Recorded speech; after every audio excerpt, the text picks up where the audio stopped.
The flames licked hungrily at the night sky, casting an eerie glow over the quiet suburban street. Neighbors gathered outside, helpless, watching a house slowly turn into an inferno. And somewhere inside, trapped, coughing, and terrified, was a child forgotten in the chaos. Nobody moved? Nobody dared, until a figure clad in a worn delivery uniform sprinted toward the burning house, risking everything for a family that wouldn't even remember his name. But what happened next would leave everyone speechless and expose a truth buried deep beneath the flames. Earlier that evening, Daniel Brooks tightened the straps on his food delivery bag and mounted his old scooter. He had delivered to the Fairchild residence a few times before, massive house, polished marble driveway, fancy cars, a world he would never belong to. But it wasn't the wealth that got to him. It was the way they looked at him, like he was invisible, like he was a part of the background. Still, Daniel smiled. He needed the tips. Rent was late, and he could barely afford groceries for the week. He didn't mind hard work. What he minded was being treated like he didn't matter. At 7:42 p.m., Daniel pulled up to the Fairchilds once again. Laughter echoed from the backyard, a birthday party in full swing. Fairy lights twinkled, glasses clinked, music pulsed. Daniel rang the doorbell and waited. After a long minute, Mrs. Fairchild, a tall woman in designer clothes, opened the door slightly. "Oh, you," she said, barely glancing at him. She grabbed the food without a thank you, turned, and slammed the door shut behind her. Daniel sighed, shoved his hands in his jacket pockets, and started back toward his scooter. He was halfway across the driveway when he smelled it, acrid, sharp. Smoke. His head whipped around. The side of the house near the kitchen was ablaze. He sprinted back to the front door, pounding his fists against it. "Fire!" he screamed. Inside, music drowned out his cries. Neighbors began shouting. Mrs. Fairchild appeared on the porch, confused, then horrified as the smoke billowed into the air. Panic erupted. Guests screamed, running across the lawn. Someone called. Daniel saw Mr. Fairchild grab Mrs. Fairchild's hand and drag her away. But then above the roaring flames, Daniel heard it. A child's scream, "Help! Somebody, please!" And Daniel froze. No one else moved. No one seemed to hear. Without thinking, Daniel ripped off his jacket, covered his mouth, and plunged through the front door. Inside, the heat was suffocating. Smoke curled through the elegant hallways. Paintings blistered, the fire cracked and hissed like a living thing. Daniel dropped low, crawling, listening for the voice. "Help!" A child's desperate, choked sob. He followed the sound to the staircase, ablaze halfway up. There, clinging to the banister, was a little boy, no older than 6, crying for his mother. Daniel didn't hesitate. He charged up the stairs, 2 at a time, arms raised against the heat. "Hey, buddy," he shouted, voice muffled by his jacket. "I'm coming." The boy's wide, tear-filled eyes locked onto him. Daniel scooped him up just as the banister cracked and splintered away from the wall. He turned, and the path he came from was now a wall of fire. No going back. Daniel scanned desperately. A window. Clutching the boy tightly, he rammed his shoulder against it once, twice, until the glass shattered outward. Below, the lawn stretched out, a dizzying distance down. He had no choice. He wrapped the boy in his jacket, whispered, "Hold tight," and jumped. They hit the awning first, which broke their fall, then tumbled onto the soft, muddy ground. Daniel's body screamed in pain, but he didn't let go of the child. Neighbors rushed forward, shouting, grabbing at the boy. Mrs. Fairchild shrieked, yanking her son from Daniel's arms. Daniel lay there, coughing, smoke-blackened, too weak to stand. He thought, just for a second, that maybe now they would see him, thank him, acknowledge him. He was wrong. Mr. Fairchild stormed over, face twisted in rage. "What were you doing inside my house?" Daniel blinked, stunned. "I heard your son, he was trapped. I had to." Mrs. Fairchild snatched up the boy, inspecting him like he was a damaged item. He could have hurt him, dragged him through broken glass. The crowd murmured, shifting uneasily. "Who do you think you are?" Mr. Fairchild barked. "You're just a Devura guy. You had no right to enter my home." Daniel tried to speak, but the words stuck in his throat. Security, called by the neighbors, arrived moments later. Mr. Fairchild pointed a trembling finger. "Get him off my property, now!" Daniel, bruised, coughing, humiliated, was dragged away. No thanks, no apology, only disgust. As he stumbled back toward his broken scooter, a small voice called out, "Wait!" Daniel turned. The boy, the same one he just risked his life for, had slipped free from his mother's grasp. He ran toward Daniel, clutching something in his hand. It was a photo charred at the edges. He pressed it into Daniel's palm. Inside the photo, Daniel stared. It was an old family portrait, the Fairchilds, a younger version of the boy, and standing beside them, his own mother. Daniel's vision swam. His mother, the woman who abandoned him years ago, smiling warmly beside the very family that had just thrown him away. Before he could ask, before he could even process it, Mrs. Fairchild rushed forward, yanking the boy back, snatching the photo from Daniel's hand. Her face drained of color. "You," she whispered, horror dawning in her eyes. Police sirens wailed in the distance. And suddenly, Daniel realized this wasn't just about a fire. It was about a secret far bigger than he had ever imagined. Daniel stood frozen in the rain, the faint smell of smoke still clinging to his clothes. His mother. Here, with them. The woman who left him when he was only 8 years old, gone without a word, smiling alongside the Fairlairs like she belonged to them all along. Mrs. Fairchild snatched the photo back violently, her manicured nails trembling. "You have no right to that," she hissed. Daniel's voice cracked. Why was she with you?" Mrs. Fairchild's eyes darted, calculating. For a brief second, Daniel saw panic, real fear flicker across her polished facade. Before she could answer, sirens grew louder. Fire trucks, ambulances, police. Without another word, she dragged the boy, her son, back toward the wrecked house. And Daniel stood there soaked and shaking, clutching nothing but the echoes of the past. 2 hours later, after receiving basic treatment for smoke inhalation, Daniel sat alone at the far end of the street. No one thanked him. No news crews asked for his name. He was invisible again, the way they preferred it. But in his pocket, he found something. A small scrap of the photo had torn away when Mrs. Fairchild grabbed it. Daniel unfolded it carefully. In faded ink, scribbled on the back were just 4 words, "For my real son." His heart stopped. Real son. The words burned brighter than the fire he had just escaped. The next day, Daniel couldn't rest. Every time he closed his eyes, he saw her face, his mother's soft brown eyes, her crooked smile. Why had she left him?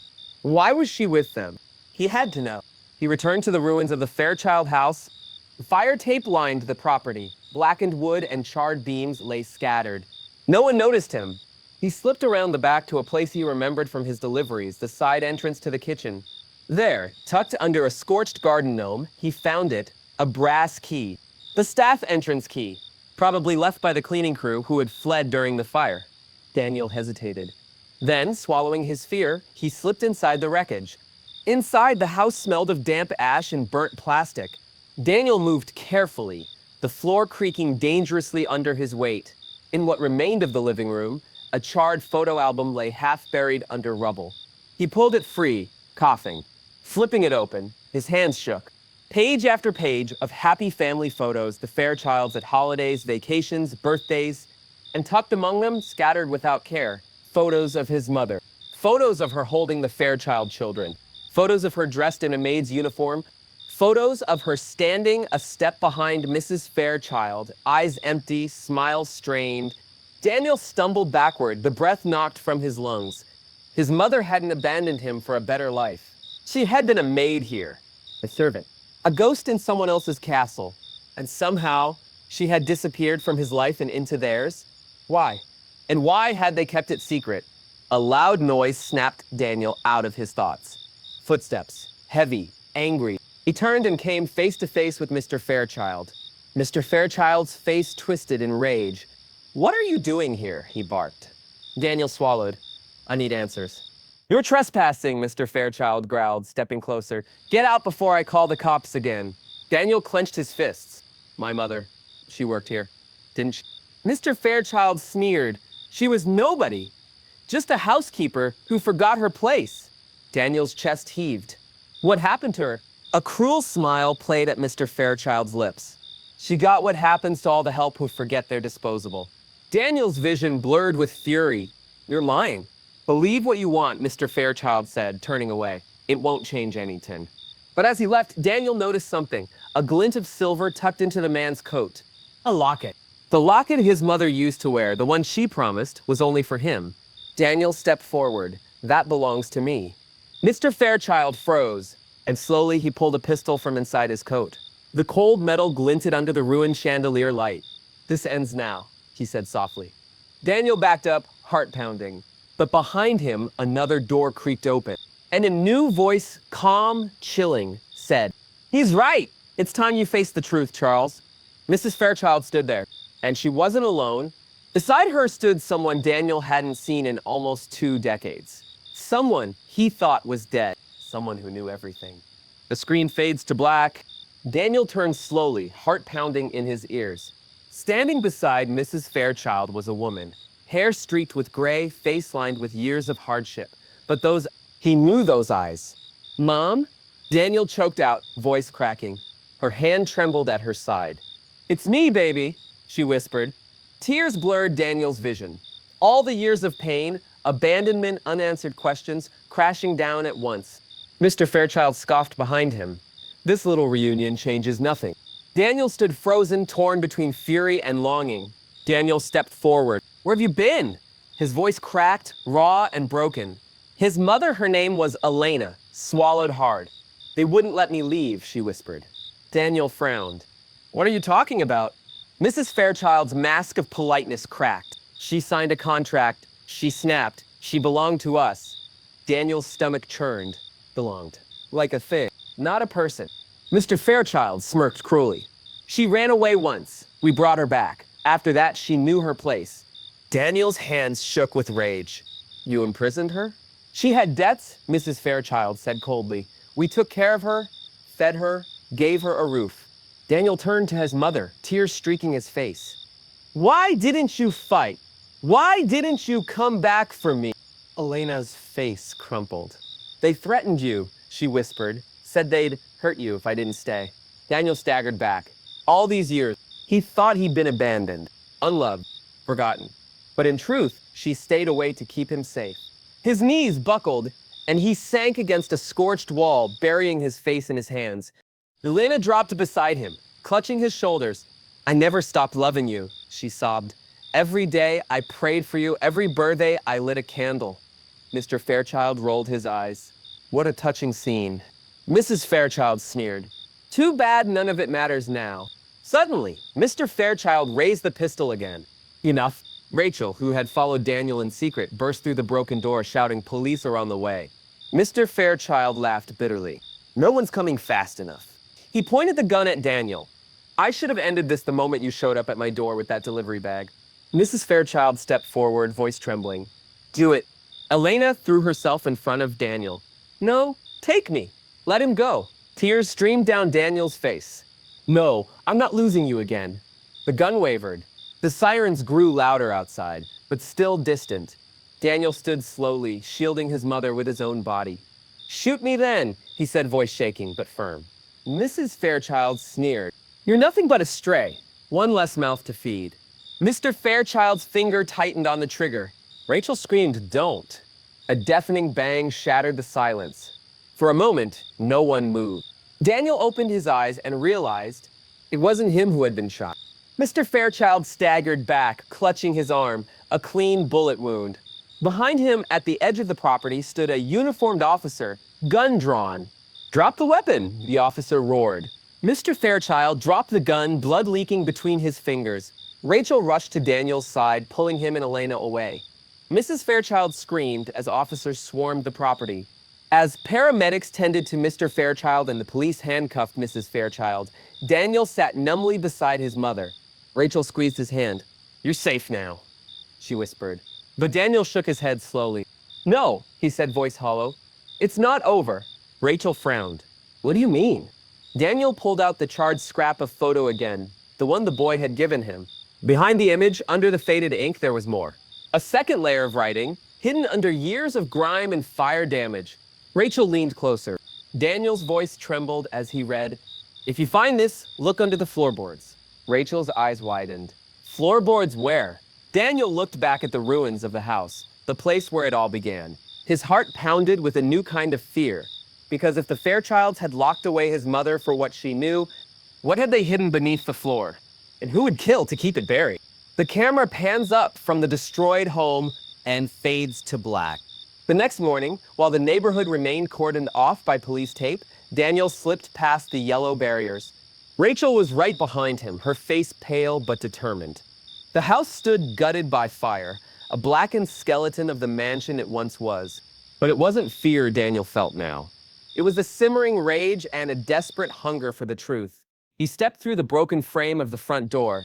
The air inside smelled of wet ash and secrets. Rachel clutched his arm. "Are you sure about this?" Daniel nodded. "It's time." They moved cautiously past the crumbling walls, careful of the unstable floorboards. The living room had collapsed into itself, exposing the basement underneath. Daniel spotted a patch, a small section of scorched wood that hadn't fully burned through. There, at the center, was a faint mark, a carved initial EW. Elena Walker, his mother. Daniel fell to his knees and began ripping away the weakened boards. Rachel helped, both of them coughing as dust and debris filled the air.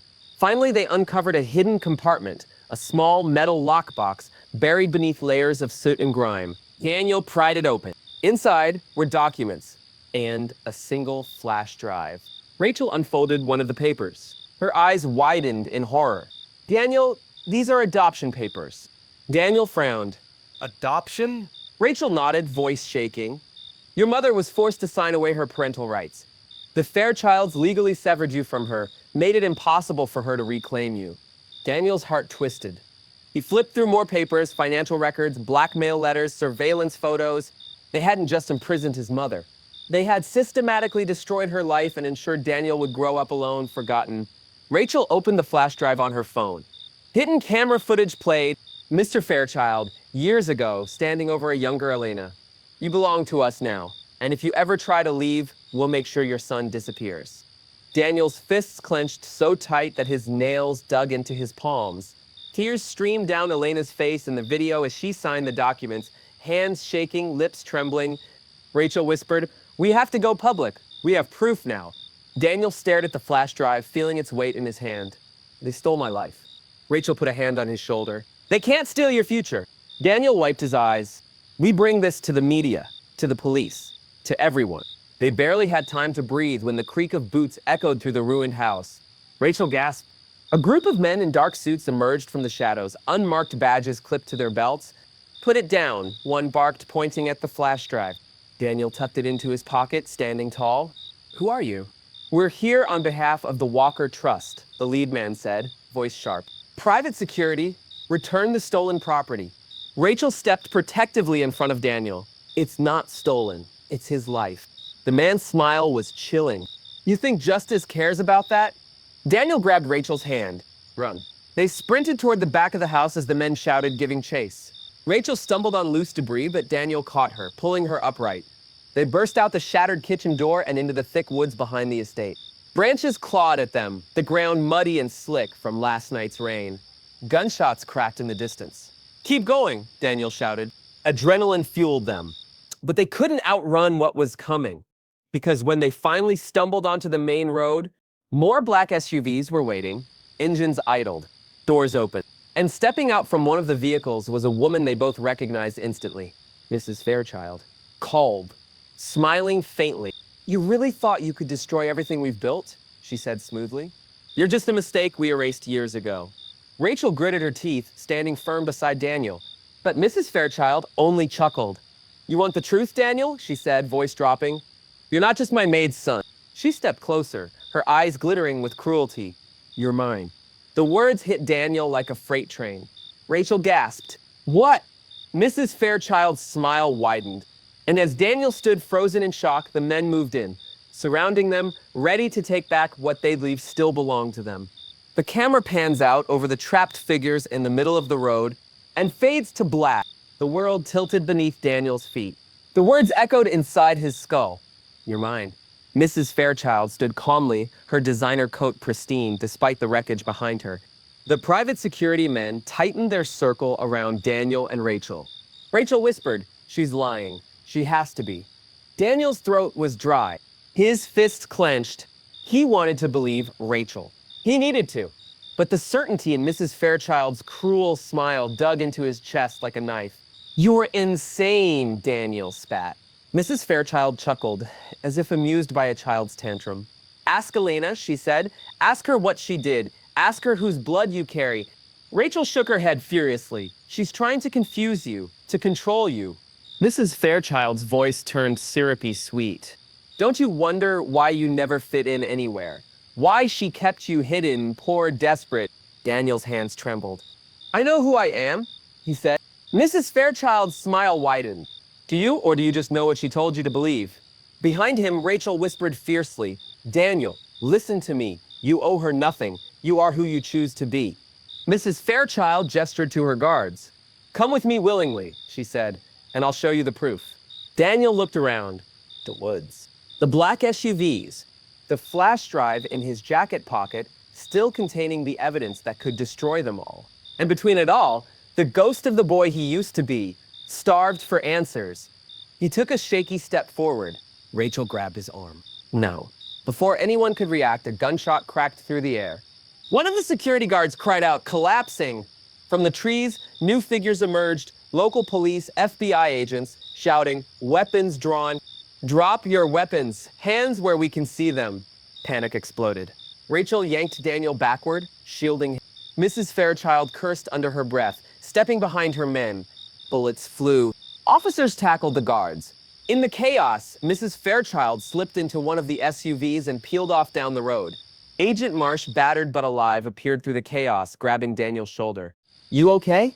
He shouted over the noise. Daniel nodded numbly. Rachel grabbed Marsh's sleeve. She's running! She has more secrets! Marsh cursed under his breath.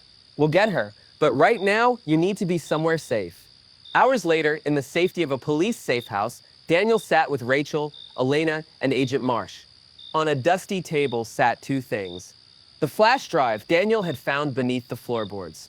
A DNA test kit. Elena sat across from Daniel, hands folded tightly. I'm sorry, she whispered. I should have told you everything. Daniel swallowed hard. Is it true? He asked, barely able to breathe. Is she my mother? Elena's eyes filled with tears. No, she said fiercely. You are my son. Always have been. Always will be. Daniel's shoulders sagged with relief, but only for a second. Because Elena continued, voice trembling. But there is something I never told you. Everyone leaned closer. Elena took a deep breath. You were adopted, but not from an agency. Daniel blinked. What do you mean? You were born into the Fairchild household, Elena said, tears falling, but not from Mrs. Fairchild. You were taken. Rachel's hand flew to her mouth. Elena continued, voice breaking. They bought you. From someone desperate, someone who needed to disappear. Daniel stared at her, unable to process it. I loved you from the moment I saw you, Elena whispered. And when they wanted to get rid of you, I couldn't let them. Rachel whispered, Daniel, that makes you an heir, Marsh finished grimly. Rachel turned to Daniel, eyes wide. You're not just a victim. You're the rightful heir to the Fairchild estate. Daniel shook his head slowly, in disbelief. But they spent their lives trying to bury me. Because if anyone ever found out, Marsh said their entire empire would collapse. Daniel pressed his palms against his forehead. His whole life, the poverty, the loneliness, the shame, manufactured, engineered, because he had been worth too much to lose. Marsh placed a thick file on the table. Inside were two legal paths. Press charges, destroy the Fairchilds publicly, but risk his own identity being dragged through the mud. Walk away, let them rot slowly from the inside, but never truly reclaim his birthright. Rachel placed a hand over Daniel. Whatever you choose, she said softly, I'm with you. Daniel stared at the file, at the photo, at the wreckage of two lives, his and his mother's, twisted by greed. He breathed in slowly, and just as he reached for the pen to sign the statement, the door to the safe house burst open. Officers shouted. Gunfire erupted. Rachel screamed. And standing in the doorway, grinning like a devil, was Mrs. Fairchild, holding a weapon and wearing a bomb vest. The air inside the safe house turned electric, heavy with terror. Rachel screamed. Elena lunged toward Daniel. Marsh shouted into his radio for backup. But Mrs. Fairchild, sweat glistening on her brow, wildness blazing in her eyes, held them all frozen with the tilt of her pistol and the blinking lights strapped to her chest. Nobody moves, she hissed. Daniel stood rooted to the spot, every muscle locked in place. He could hear Rachel's ragged breathing beside him, feel his mother's trembling hand brush against his. Mrs. Fairchild smiled, wide and brittle. You thought you could take everything from me? She said, voice cracking. You thought you could win. Elena stepped forward, hands raised. Please, she said softly. You don't have to do this. Mrs. Fairchild laughed. A terrible, hollow sound. This was mine, she whispered. All of it. I built this empire. I raised those children. I made this family. Her eyes flicked to Daniel. And then you were supposed to disappear. Just another mistake hidden under a mountain of cash. Daniel swallowed hard. I'm not your mistake, he said quietly. I'm your consequence. The room held its breath. Agent Marsh, blood trickling from a cut above his eye, edged forward. Put the weapon down, Mrs. Fairchild, he said carefully. This doesn't have to end like this. Mrs. Fairchild's finger hovered over the detonator. It ended the day he was born, she snarled. Daniel took a cautious step forward. If you really loved this family, if you really cared about those kids you raised, you wouldn't blow it all up now. For a heartbeat, just a heartbeat, hesitation flickered across her face. Rachel squeezed Daniel's hand, whispering, You're getting through to her. But just as hope sparked, a voice echoed from outside the safe house. Drop your weapons. Come out with your hands up. Mrs. Fairchild's face twisted into fury. You sold me out, she spat at Marsh. You brought them here. Daniel's heart sank. The situation was slipping away. Before anyone could react, another figure slipped inside through the broken door, armed, masked, another accomplice. Another betrayer. Rachel gasped. It's not just her. The masked figure tore off their hood. It wasn't a stranger. It was Mr. Fairchild's eldest son, Daniel's half-brother by blood. Caleb Fairchild. His once perfect hair now wild, eyes darting with panic. She promised me everything, Caleb barked, waving a second detonator. She said I'd get it all if I helped get rid of you. Daniel's world spun again. Not just Eleanor, not just Mr. Fairchild. Even Caleb, the brother he never knew he had, wanted him dead. Give me the flash drive, Caleb demanded, gun shaking. Daniel gritted his teeth. Rachel whispered fiercely, Don't do it. Elena clutched his arm, sobbing. You're worth more than all of this, she said. Daniel looked at the flash drive, heavy burning in his pocket. If he handed it over, maybe they'd live. But everything they fought for, everything they suffered, would be erased. He faced Mrs. Fairchild, faced Caleb, faced a life built on lies. And he made a decision. In one swift motion, Daniel yanked the flash drive from his pocket and hurled it into the fireplace, flames licking at the air. No, Caleb screamed, lunging forward. Mrs. Fairchild shrieked, but it was too late. The drive melted into molten plastic and metal, destroyed forever. Or so they thought, because Rachel smiled, tight and secretive. The real files are already uploaded, she whispered. Mrs. Fairchild's face paled. The trap was already sprung. The world would know everything. Caleb howled in rage, lifting the detonator. Mrs. Fairchild screamed. Daniel shouted, Rachel, get down! But before anyone could move, Caleb pressed the button. The vest on Mrs. Fairchild's chest began blinking faster. 5 seconds. 4, 3. Rachel grabbed Daniel's hand, tears streaming down her face. I'm not leaving you, she whispered. Elena reached for her son. And then, boom, an earth-shattering explosion tore through the safe house. The screen fades to black. Smoke hung heavy in the air. Sirens wailed distantly.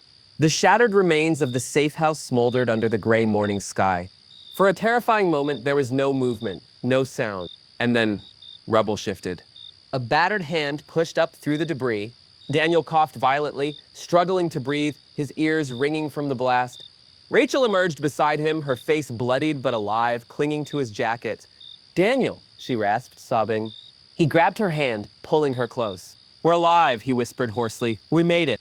Through the haze, he spotted Elena, crushed under a beam, but conscious, her fingers twitching weakly toward him, relief flooded through his broken body.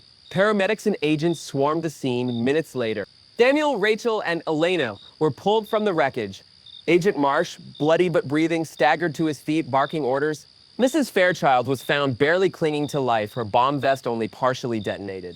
Caleb was gone. The boy who had chosen greed over blood had paid the ultimate price.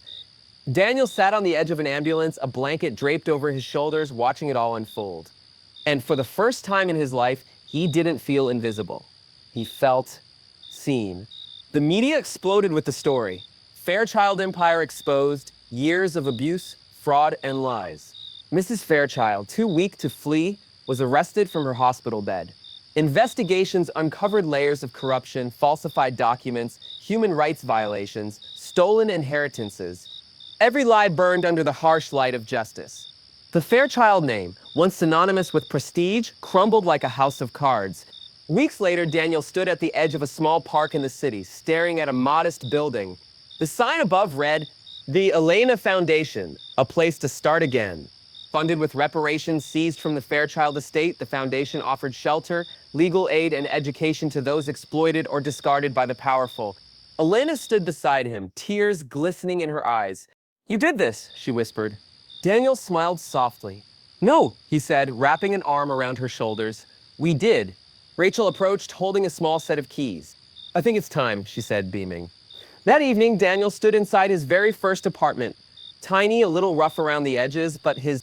Rachel set a box down and flopped onto the couch. Elena busied herself hanging a photo, a new one, of the three of them smiling under the foundation sign. Daniel looked around at the clutter, the hope, the new life taking shape around him. He felt whole. Not because of bloodlines, not because of money, because of the family he chose and the battles he chose to fight. On a quiet Sunday, Daniel returned to the same diner where he used to deliver food, the same street where people once looked past him. But this time, they held the door open. They smiled. They saw him. Rachel slid into the booth across from him, Elena sipping coffee at his side. "You know," Rachel said, grinning, "it all started because you refused to ignore a child's cry for help." Daniel chuckled. "And because you refused to let me give up." They clinked coffee mugs together, a simple celebration for a victory that wasn't won by force, wealth, but by compassion. The camera pans upward past the diner, past the street, past the clouds, and lands on a simple phrase painted over the entrance to the Elena Foundation. Sometimes, saving others is how we save ourselves. Life isn't about where you come from.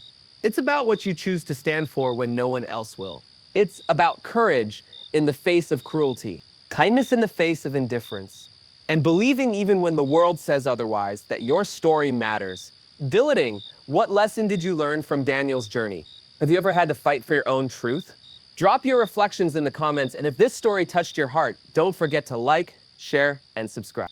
Because the world needs more people willing to stand up, even when it feels like no one is watching.